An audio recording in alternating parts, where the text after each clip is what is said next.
बंधुक देखाई 1.5 लाख टंका लुट्र शिकार हेले सुवर्णपुर जिला हिकुड़ी फांडी अंतर्गत धर्मशाला लेहेड़ी गाँवर कियोस्क बैंक मालिक नीलांबर महापात्र कियोस्क बैंक दुर्बृत्त माने बंधुक देखाई लुट कर अभियोग होइछे। नीलांबर को गुरुतर अवस्था डाक्तरखाना भर्ती करा जाइछि। संध्या समय किछि दुर्बृत्त नीलांबर कियोस्क बैंक को जोर जबरदस्ती धसई पशिवा सहित बंधुक देखाई टंका देवाई धमकाई। नीलांबर महापात्र टंका न देबारु तांकु मरणांतक आक्रमण करी एक राउंड गुली चलाइबा सह तांको मुंड फटाई देइथिले।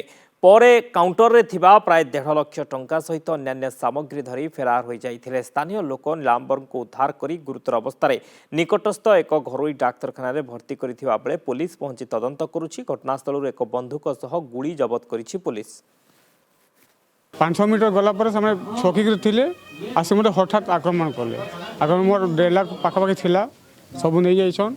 मोर मोबाइल नहीं जाइथिले आ 3टा एटीएम था सब नहीं जाइछन। 1.5 लाख थिला मोर बैग रे थिला। मोर बैग 1.5 लाख नहीं जाइछन आ 3टा एटीएम थिला सेतरे 3टा एटीएम भी जाइछन। किंतु मारली मु जानि नै पारि। मते बंदूक देखाई दिले। बंदूक धरि के आस्थिले। बंदूक देखला परे आ मु किछ नहीं नै पारि।